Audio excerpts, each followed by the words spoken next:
میزان اندیشه. تحلیل و بررسی موضوعهای روز از دیدگاه کارشناسان ساحه. میزان اندیشه. برنامه تحلیلی در رادیوی فرهنگ با زیورشاهی اکتمشاه. سلام شنوندگان گرامی، رادیوی فرهنگ برنامه‌های خود را ادامه می‌دهد. حالا پیشنهاد شماست برنامه میزان اندیشه.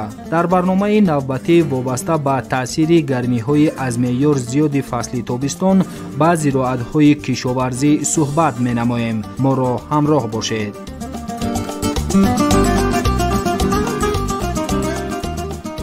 تابستان سال جاری متخصصان اگنتی آب و هواشناسی جمهوری تاجیکستان چندین مراتبه حرارت هوای کشور را از 40 درجه بالا پیشگویی نمودند. در این رابطه مسئولین کمیته حالتهای فوق‌العاده و مدافع گراجدانی نزد حکومت جمهوری تاجیکستان از شهروندان و مهمانان مملکت در این روزها دعوت به عمل آوردند که مخصوصاً هنگام استفاده از راههای کوهی احتیاطکار باشند. به ضرورت به ساحل دریاها نروند، زیرا بر اثر گرمی زیاد در منطقه‌های بلندکوه با آبشوی برف، پیریخ‌ها و زیاد شدن حجم آب در رودخانه‌ها آورده می‌رساند که این می‌تواند سبب فرآمدن سیل، یرچ و سنگریزش‌ها گردد. البته به همه ما و شما معلوم است که گرمی از معیار زیاد باز چندین عامل‌های خطرناک دیگر نیز دارد.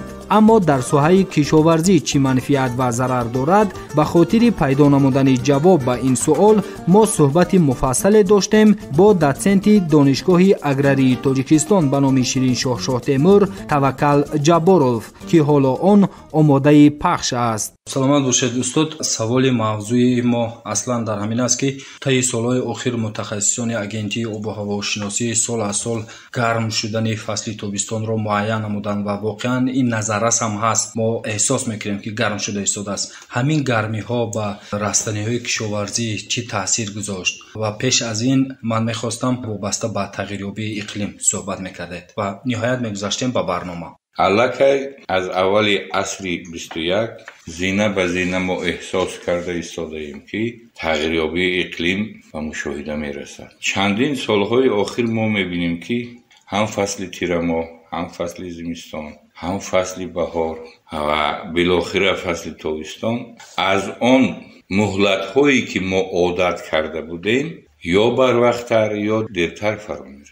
این وابسته است به مشاهده های عالمان که زینه به زینه اقلیم تغییر یافته است. از همین لحاظ ما را چی باید که کشاورزی ما در پایه حاصلدهی خوب قرار گیرد. مردم ما تا همین روز یک گپ خوب از قدیم داشتن که کشاورزی این توکلی است. امروز ما باید از این اصطلاح صرف نظر کنیم و وابسته به تغییریابی اقلیم و دیگر شدن حرارت خاک و هوا ما باید زراعت ها را انتخاب کرده توانیم. علاکه آن مهلت های کشت معمولی که در عصر 20 بود، اولی عصر 21 بود، امروز برای ما کارشایم نیست. به همین خاطر ما باید زراعت ها را طرز انتخاب کنیم که 5 عامل حیاتی آنها پوره به نظر گرفته شود. یعنی طلبات آنها به نمی، طلبات آنها به غذا، طلبات آنها به حرارت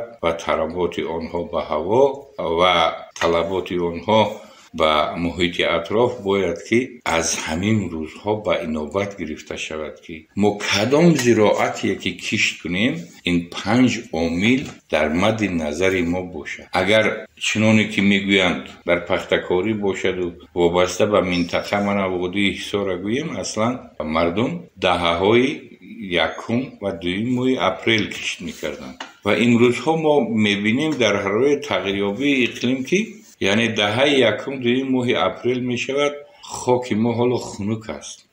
یا سال می شود می بینیم که از 20 مارس علاکه خاک گرد می شود. یعنی هر سال طبیعت به ما یک دیگرگونی پیشنهاد می کند. برای همین نوعهای باید انتخاب کرده شوند که یعنی به همین حرارت ها کمی مطابق باشند که ما در آینده از آنها حاصل امکان پذیر گرفته توانیم.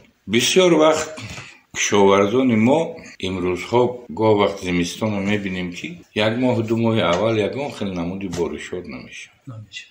پس ما در همون حالت منطقه های جنوبی کشور علاقه وظیفه دارند که طریق آبمانی زراعت های لنده میوگی مخصوصا کارتوشکا رو در ماه دکبر باید کشت کنند در وادی وخش و نمیره نگاه دارن. اولی بهار که شد یعنی از فوریه که برآمد وای علاقه در منطقه وادی وخش حرارت گرم می شود و تا گرمی های بلند آمدن باید حاصل کارتوشکا در اون منطقه پخته رسد. در وادی حصار هم اینچنین امروزها تقاضا می شود که کارتوشکا کاری رو در ماه فوریه نه بروقتر برآمونیم، ماه ینور کشت کنیم.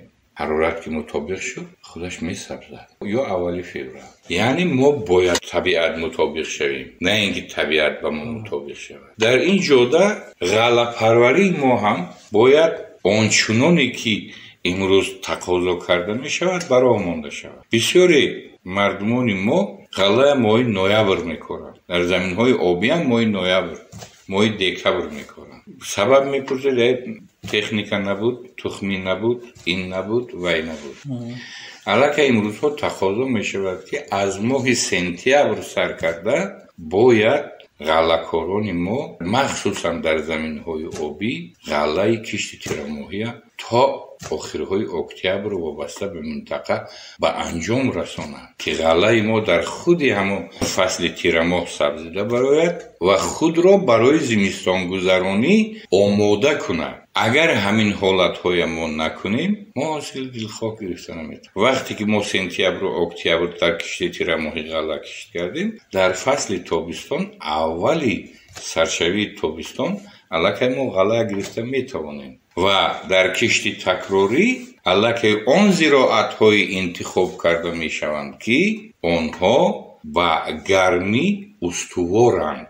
یعنی زراعت‌های گرمی دوست رو انتخاب میکنیم از قبیل جوری مکه، چهارمغز زمینی، شالی، دیگر زراعت‌های لوبیایی که در دوره فصل تابستان گرم باشد. آنها یعنی با نگاه داشتن نمی خاک ما میتوانیم حرارت رو 1 درجه اداره و از این زراعت ها چی حاصل گیریم. تابستان سال جاری را متخصصان آب و هواشناسی مملکت با گرمی سال 2014 مانند کردن موافق دانستند. یعنی گرم آمده است این سال تابستان. همین گرمی ها با زراعت های کشاورزی چی تاثیر گذاشت و بیشتر با کدام نوع زراعت های کشاورزی تاثیر گذاشت؟ شاید به نوع از آنها منفعت داشت گرمی؟ همین گرمی هایی که گذشت اصلا به ساحه باغداری تاثیر منفی رسوند. بسیاری از میوه های درختان در همون بالای درخت پوسیدند. سیب هایی که مثال در همین فصل تابستان باید میپختند خامپز شدند، سوختند و ریختند. برای اون زراعت هایی که یعنی با گرمی استوار بودند به آنها کمتر تاثیر رسید. چنانه که ما در کشت تکراری در منطقه جنوبی کشور سفر خدمتی داشتیم دیدم لکه شالی خوب نشو نما دارد، چهارمغز زمینی خوب نشو نما دارد، لوبیا خوب نشو نما دارد. آنها که زراعت های گرمی دوست که هستند 1 درجه با آبمانی کم تاثیر گرمی رو پست کردن. میگه حاصل درست رفته ایستاده از زراعت پروری. لیکن در باغات همین گرمی تاثیرش بیشتر شد. در ساحه پخته‌کاری چگونه بود؟ چون از سامانه‌های اجتماعی ما شاهد شدیم که بعضی‌ها در نزد زمین‌های پخته شکایت هم کردند که گرمی با ساحه پخته‌کاری تاثیر رسانده است. البته ما روز 26 آگوست در جنوب کشور با یک مورد پخته‌کاران واخری داشتیم. مردمی که اصلا خطایی بیشتر در اونجا خودشون با تکنولوژی خودشون پخته پرورش میکنن، آنها که همه عامل‌های به انعامت میگیرن و همه کارهای اگرتکنیکی سری وقت اجرا میکنن، پخته آنها کم ضرر دیده است. لیکن پخته دهخانه خودمون از سبب اینکه بسیار وقت مهلت کشت رعایت نشده است، نوعی به گرمی تاب آور نداشتن، کم و بیش به آنها تاثیر کرده است. لیکن به هر حال حالت پخته‌زار خوب است. حالت پخته‌زار امروز در جنوب کشور خوب است.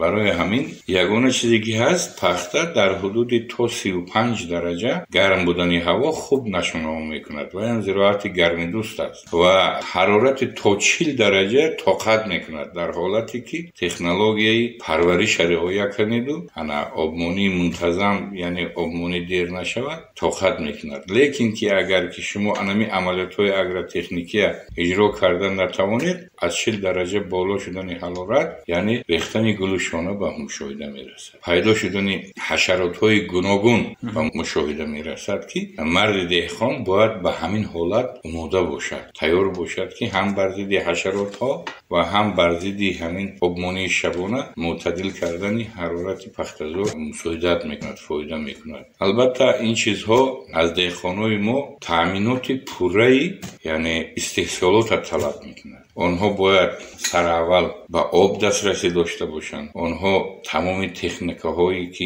برای پرورش پخته لازم است در اختیار خود داشته باشند. همه عملیات‌های کارکردهای تکنیکی سریع وقت گذرانده شوند و بغیر از این زیچی نهال‌ها باید معتدل براه مانده شود. همه این عامل‌ها یعنی یک درجه استواری زراعت را به گرمی و دیگر عامل‌های پیشگویی نشونده یعنی یاردم می‌کند که آنها پستر کرده توانند. سلامت باشید استاد عزیز. همین گرم شوی‌هایی که سال از سال گرم شده است ما مشاهده می‌کنیم، البته چی تغییرات وارد کرد در ساحه کشاورزی؟ شاید یگان نوعی رستنی یا میوه‌هایی که در اقلیم ما پرورش و به وای رسانیدن آن مطابق نبود مطابق شدن. ما بسیار زراعت‌های گوناگون وارد کردیم. من یکی از زراعت‌هایی که پرورش اون در کشور معمول نبود همین مرجمک یا که به اصطلاح گریچ کنیم.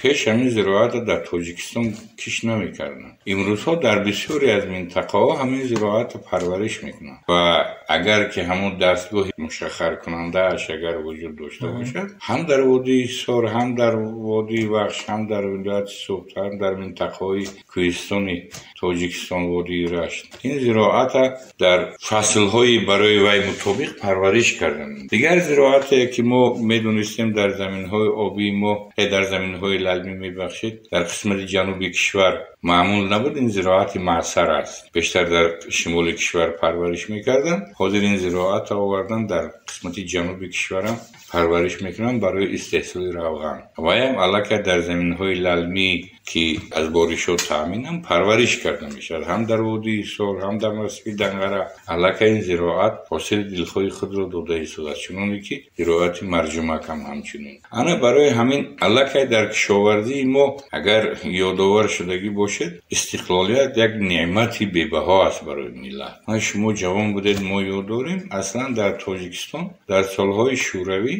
همین دو زراعت اساسی بود، پخته بود و یونچقه بعضا جواری مکه.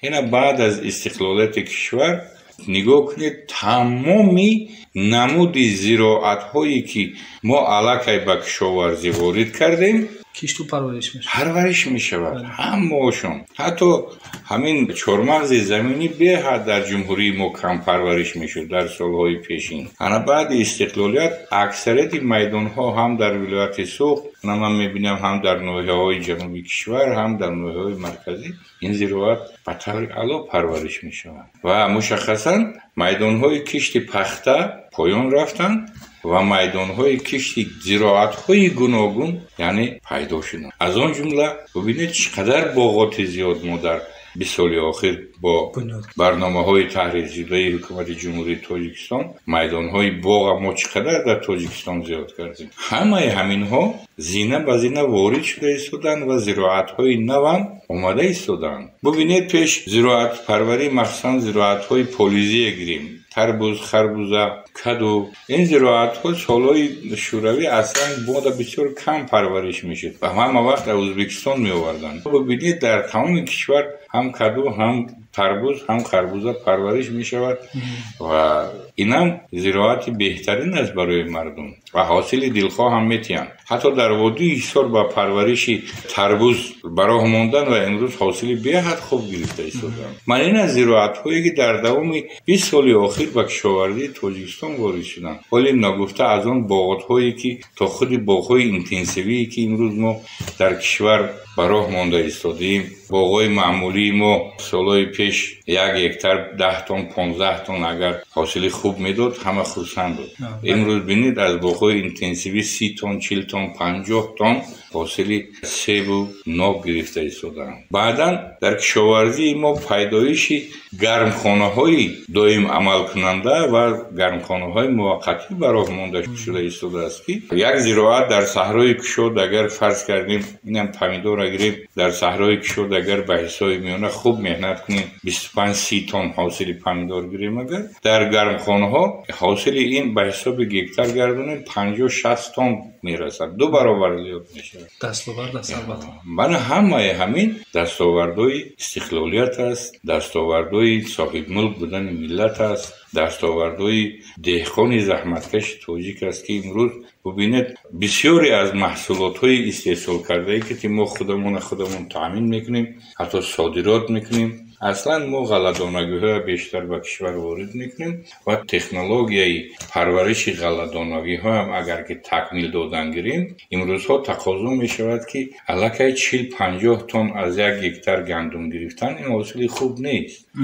باید که ما از 60 سنتنر بالا حاصل گندم و جو گیریم. این مدنیت کشاورزی پیشرفتنش می شود. من همه وقت در برآمدها می گویم که دهقانان ما پیش از آن که به پرورش زراعت مشغول می شوند آنها باید لایحه کنند که همین پرورش همین زراعت از کارکرد خاک تا چشم‌آوری چند پول را طلب می کند و عملیات های کاری زینه به زینه چند پول به انجام می یابد. اول ما باید این مبلغ دسترس کنیم و بعد به پرورش زراعت شروع کنیم. اگر که ما دسترس نکرده شروع کنیم سری وقت شدگار کرده نمیتوانیم، سری وقت آب داده نمیتوانیم، سری وقت نوری خریده داده نمیتوانیم، سری وقت کارکردهای بین قطاری گذرانده نمیتوانیم و سری وقت جمع‌آوری کرده نمیتوانیم. این حالت میبیارد به کم حاصلی و همون نفر دلش از دهقانی خنک میشه. به هر راهی نباشد از زمین خرد آغاز کردن در کار است، از 10 ساتیق 15 ساتیق 20 ساتیق بعدی که همینا را تامین کردن گرفته سال به سال که درآمد شدن گرفت میدان کشت وسیع کرده با حاصل خوبی زراعت ها نائل شدن در کار است. زراعت ها هم مثل انسانند. انسان چقدر خوب نگاه کنید همون قدر خوب است. زراعت که وقتش کردید عامل های حیاتش را تامین کردید همون قدر حاصل خوب به دست می آید. سلامت باشد استاد عزیز.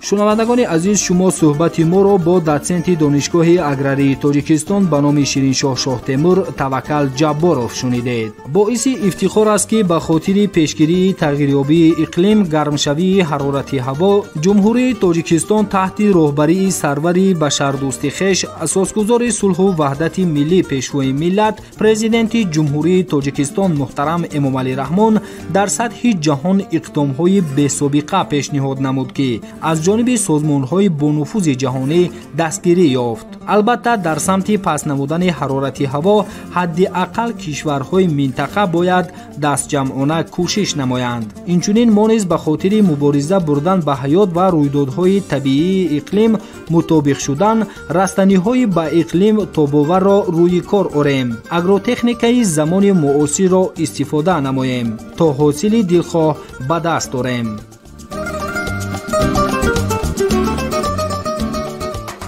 شنوندگان گرامی، اینجا برنامه میزان اندیشه از رادیوی فرهنگ به انجام می رسد. مؤلف و صحبت‌آرا در برنامه با شما بودم من زیورشاهی اکتمشاه. برنامه های دیگری رادیوی فرهنگ ادامه دارد. با ما باشید.